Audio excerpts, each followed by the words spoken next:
Hola queridas ovejas, hoy hablamos sobre cómo llegó el Antiguo Testamento a nuestras manos. Quédate con nosotros, esto es Oveja Cartesiana.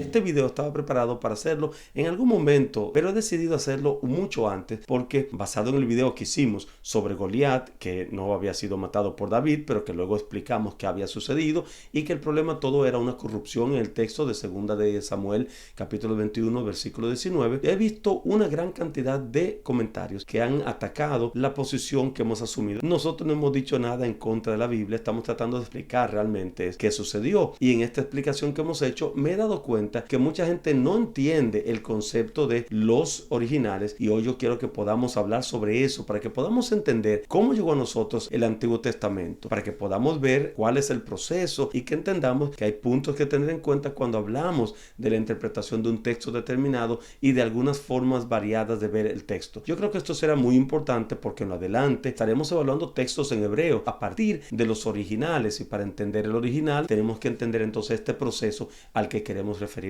hoy. Este video es parte de una serie que estará también tocando los originales en el idioma griego para el Nuevo Testamento, y también estaremos tocando la Septuaginta. Así que ese es el primer video de una serie de 3 que estaremos preparando en esta dirección. Cuando hablamos del Antiguo Testamento, recordamos que este fue escrito esencialmente en hebreo y por lo tanto los manuscritos han de estar en esencia en hebreo, aunque también hay una utilidad de la Biblia en griego, es decir, la Septuaginta. El primer concepto que tenemos que tener bien claro es el concepto de el autógrafo. Hoy en día un autógrafo es la firma de alguien importante. Yo vengo y firmo un libro, una pelota de béisbol, puede ser una camiseta firmada por el deportista que la usa.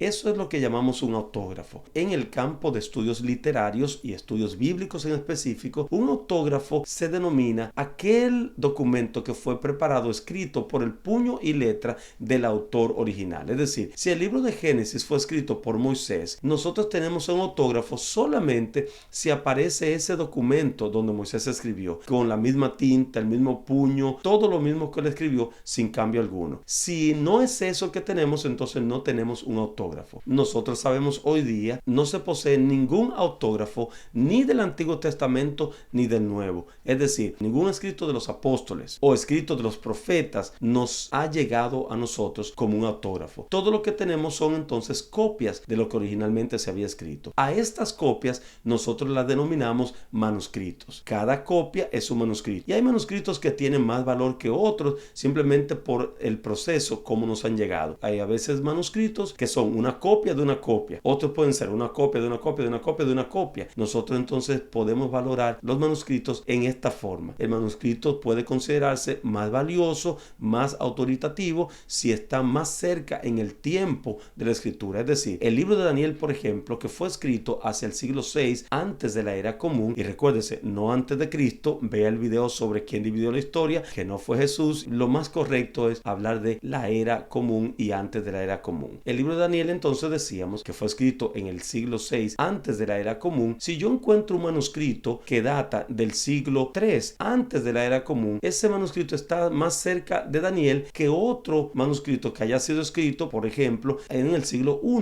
antes de la era común. Hay un valor mayor en el manuscrito que está más cerca en el tiempo del posible autógrafo. La otra característica que se toma en cuenta es el lugar, la región donde aparece. Entonces, si Daniel escribe en Babilonia, un manuscrito que haya aparecido cerca de esa región de Babilonia tiene un poco más de peso que un manuscrito que haya aparecido en Siria, por ejemplo, o haya aparecido en cualquier otro lugar mucho más alejado de Babilonia. Recapitulamos entonces que tenemos un autógrafo, que es lo que escribe exactamente el autor, y para el Nuevo o para el Antiguo Testamento no tenemos algún autógrafo. Lo único que tenemos son entonces manuscritos. Ahora, pueden aparecer 2, 3, 4 o más manuscritos, y cuando yo los comparo y veo que un manuscrito determinado dice algo y otro manuscrito tiene una variación, a eso nosotros le llamamos una variante. Son manuscritos pero con diferencia. Entonces yo voy a tener un manuscrito y otro manuscrito, pero le voy a llamar a eso variante, y variante casi siempre se le llama al manuscrito que podría estar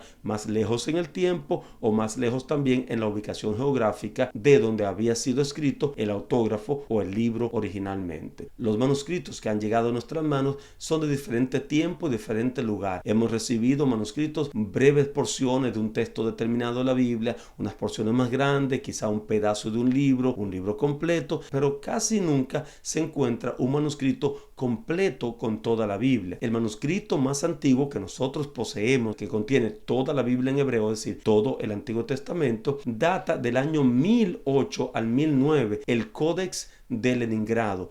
Utiliza el sistema como los masoretas, con los puntos. Vaya al video que hemos preparado sobre las lenguas de la Biblia para que tenga una idea de cómo se ve el sistema masorético comparado con el hebreo clásico anterior al proceso de estos hombres. Algo interesante y muy importante ocurrió en el año 1946. Dos primos, que eran dos pastores beduinos que andaban con sus rebaños por algunos lugares, llegaron a unas cuevas del Mar Muerto, lo que llamamos hoy en día las cuevas de Qumran. Buscando por allí en las cuevas encontraron estas tinajas y vieron que tenían dentro de ella unos rollos. Ellos no entendían la profundidad y la importancia de lo que habían encontrado, pero la historia es muy bonita de cómo llegó la noticia a descubrir que estos eran textos del Antiguo Testamento y que eran sumamente antiguos, y empezó entonces un proceso para tratar de llegar a ellos, comprarlos y poder estudiarlos. Estos textos del Mar Muerto se creen que eran parte de la biblioteca de los esenios. Los esenios eran un grupo conservador muy radical que existía antes de la era cristiana y vivió hasta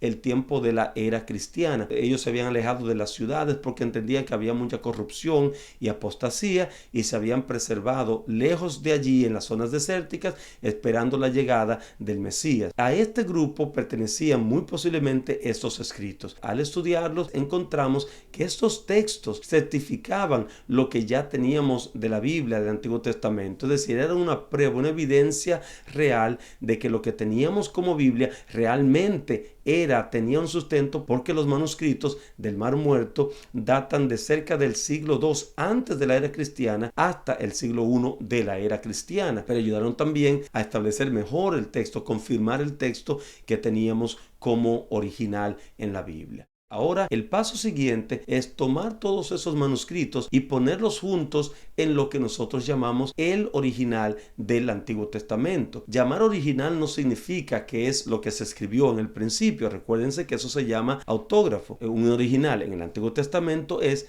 el texto completo que nos permite estar lo más cerca posible de cómo se debió haber escrito el Antiguo Testamento. En mi mano yo tengo la Biblia hebraica. Este es un original, aunque esta es una versión, la de Kittel. Hay otras versiones. Está la versión Stuttgartensia, que ya la tengo ordenada, viene de camino y se la voy a mostrar cuando llegue. Esto es lo que llamamos el original en hebreo. Todo lo que se traduzca del hebreo para una Biblia en español, para una Reina Valera, toda versión que se traduzca al español, al inglés o cualquier otro idioma, se traduce desde un original. De modo que lo que tenemos en un original va a determinar lo que tendremos en la traducción. A veces, y lo he visto mucho en estos videos que hicimos sobre David y Goliat, he encontrado que la gente tiene una idea como de que hay una Biblia que nos llegó a nosotros desde los tiempos de Moisés, desde los tiempos de Jeremías, desde los tiempos de Daniel, y que esa Biblia entonces es la Biblia real y que de ahí se traduce. Pero en realidad nosotros no tenemos ese texto. Lo que tenemos son manuscritos, una composición de ellos con variantes, y los hemos ensamblado en lo que nosotros llamamos la Biblia hebraica, el original en hebreo. Vuelvo a repetir, original no significa que esto fue lo que escribió Moisés, sino el ensamble que hemos hecho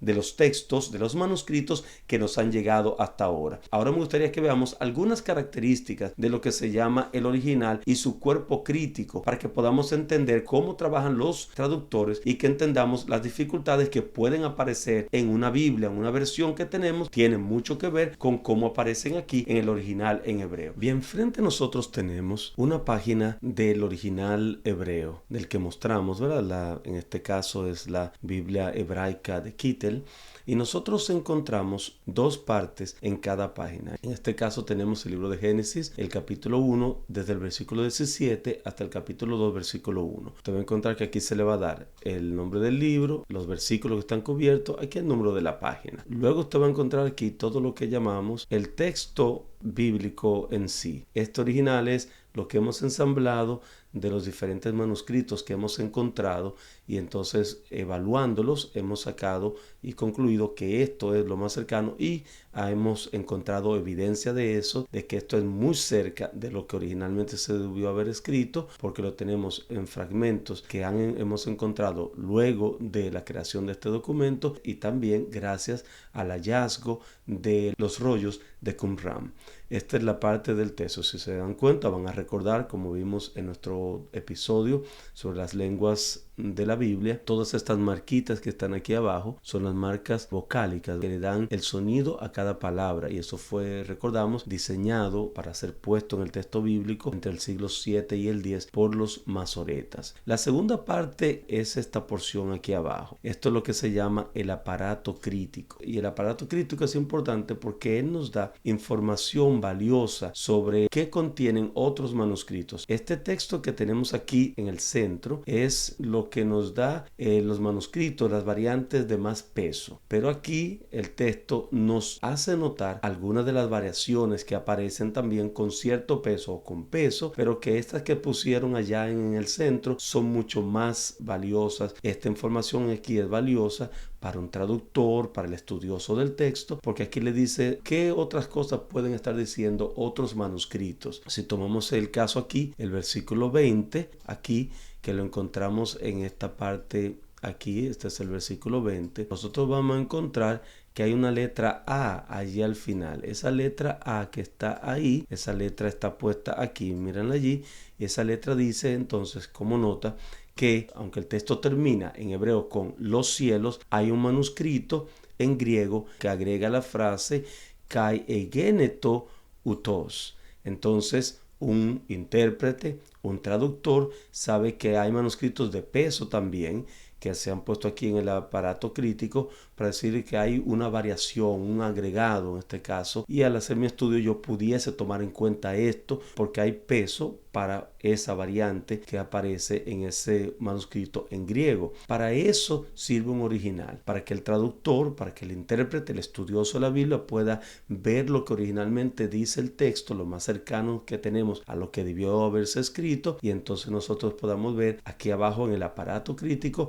las posibles variantes, las posibles diferencias, y nosotros entonces determinar posibles significados. Y todo traductor trabaja con esto. Esto es importante porque yo veo a la gente mucho hablando sobre la Biblia verdadera, sobre una versión determinada, pero hay que entender que las versiones, todas las versiones serias, parten del texto original. Es decir, de este texto para el Antiguo Testamento parten. Y el problema que estuvimos estudiando sobre Goliat y quién lo mató, encontramos ese error aquí. Ahora, el original no te va a cambiar el error, pero en el cuerpo crítico te va a decir de lo que dice Primera de Crónicas 25, que es la corrección a ese error que cometió el copista en la porción de Samuel. Si usted encuentra una Biblia que en 2 de Samuel 21:19 diga que el Hanán mató a Lami, hermano de Goliat, usted puede estar seguro que esa versión no tiene sustento en el original. Fue arreglada para ponerla en sintonía con Primera de Crónicas 25, pero que no era necesario. Es mejor dejar el texto como está y hacer una nota explicativa, porque de esa forma no hay